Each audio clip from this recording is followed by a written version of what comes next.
Hello guys, সবাইকে আসসালামু আলাইকুম। সবাই কেমন আছেন? চলে আসলাম আবার একটা ভিডিও নিয়ে। এই তো দেখুন, আমি খাসির মাংস রান্না করব। এর জন্য মশলা করব পাঠাই বেটে। এই তো আদা, আর এই তো খাসির মাংস, এই তো মরিচ পেঁয়াজ, এগুলো কেটে কুটে নেব এখন, দিয়ে সকালে রান্না বসাবো। আপনাদের সঙ্গে শেয়ার করবো আমি কিভাবে রান্না করি। এখানে মাংস রান্নার জন্য পেঁয়াজ মরিচ কেটে নিয়েছি। এই তো এখানে আমার শাশুড়ি পাটায় মশলা বাটছে। আসলে আমাদের গ্রামে সবাই পাটাতেই মশলা বাটে। পাটাতে মশলা বাটলে তরকারি অনেক স্বাদ হয়, অনেক টেস্ট বাড়ে আমরা মনে করি। আসলে আমি খাসির মাংস খাই না, সেজন্য আমার শাশুড়ি আমার নামে ডিম রান্না করছে। আলু দিয়ে ডিম ঝোল, যেটাকে আমরা গ্রামের ভাষায় বলি ডিম ঝোল। আমি আজকে সারাদিন এটাই খাবো, কারণ আমি খাসির মাংস পছন্দ করি না। আসলে পছন্দ করি না বলতেও ভুল হবে, আমি ছোট থেকে কখনো খাইনি। আমার বাড়ির কেউ তেমন খেত না, এজন্য আমিও খেতাম না। কিন্তু কেন খেতাম না সেটা জানি না, হালকা হালকা গন্ধ লাগতো, এই জন্য আমি খাই না। এখন ডিমে বলক উঠলে এটা নামিয়ে নিবে। দেখুন, এখন এটা ঢাকা দেওয়া হবে। ঢাকা দিয়ে বলক উঠলে এটা নামিয়ে নিব আমরা। এই তো দেখুন, বলক উঠে গেছে। এখন এখন নামিয়ে নেব। এই তো দেখুন, আমাদের ডিম ঝোল রেডি। এখন এটা নামিয়ে নেব। এই তো আমার শাশুড়ি নামিয়ে দিচ্ছে। এই তো দেখুন, কিন্তু এখনো শেষ হয়নি। আমার শাশুড়ি সব ভালো রান্নাতেই উপরে ভাজা জিরা ছিটিয়ে দেয়।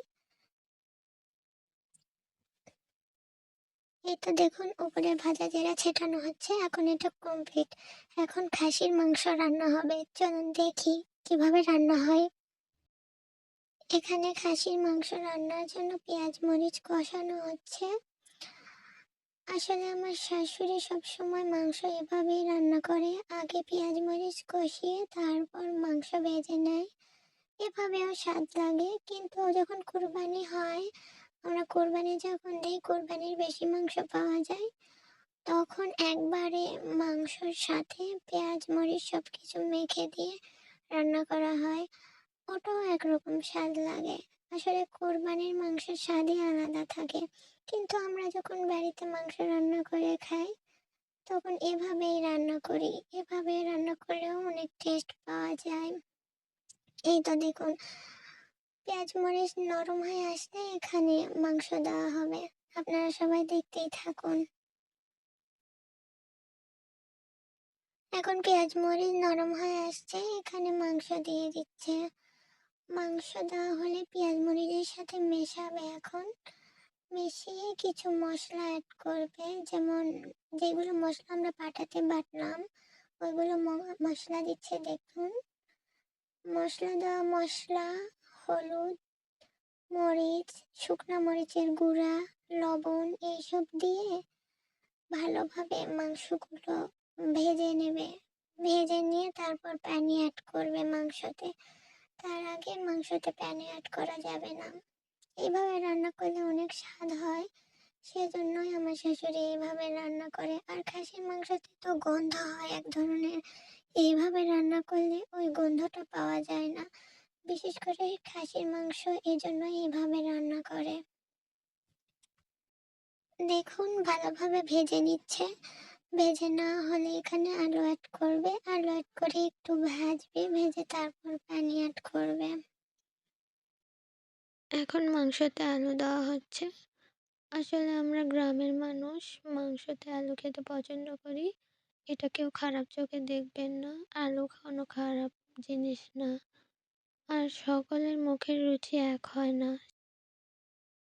মাংস রান্না প্রায় শেষ। এখন এটা একটা আলাদা পাত্রে নামিয়ে নেব। আসলে আমরা মাটির চুলায় রান্না করলে সেই পাত্র ঘরে নিয়ে যাই না, আমরা আলাদা একটা বাটি অথবা গামলাতে সেটা বেড়ে নিয়ে সেটা ঘরে নিয়ে যাই।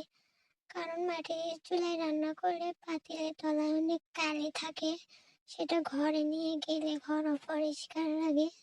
সেজন্য আমরা নিয়ে যাই না। আর এই তো দেখতে পাচ্ছেন মাংসের উপর ভাজা জিরা ছেটানো হচ্ছে। এখন কমপ্লিট মাংস রান্না। এটা এখন আমি ঘরে নিয়ে যাব। ঘরে নিয়ে গিয়ে আমার ননদ ভাত খাবে। রান্নাবান্না শেষ। এখন রান্নায় ব্যবহার করা জিনিসপত্র এখন আমি পরিষ্কার করে নেব। এই তো আপনাদের তো দেখিয়েছি এটা আমাদের গোসলখানা। এই তো দেখুন আমাদের উঠান আমার বড় আম্মু গোবর দিয়ে পরিষ্কার করছে। আসলে গোবর দিয়ে পরিষ্কার করা ঠিক না, আমরা সবাই জানি। ওই গোবর দিয়ে পরিষ্কার করলে নামাজ হয় না গোবর লাগলে, তবুও পরিষ্কার করছে, কি আর করার।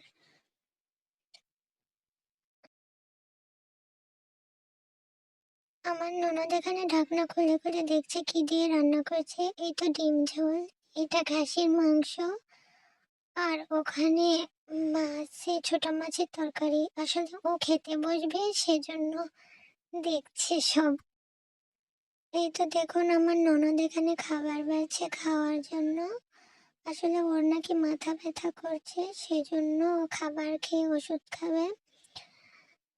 ও প্রথমে ২টা ডিম তুলছে, তারপর দেখে একটা ডিম নামায় রাখলো। আমি বললাম মাংস দিয়ে খেতে, বলে যে আগে এগুলো দিয়ে খাই তারপর মাংস দিয়ে খাবো।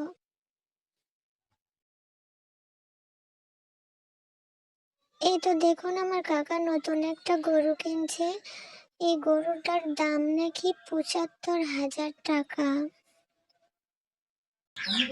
এখন সন্ধ্যা হয়ে আসছে, আমাদের হাঁস মুরগি এখন ঘরে তুলবো। আজকের মতো ভিডিও এখানেই শেষ করে দিচ্ছি। দয়া করে সবাই আমাদের চ্যানেলটা সাবস্ক্রাইব করে দিবেন প্লিজ।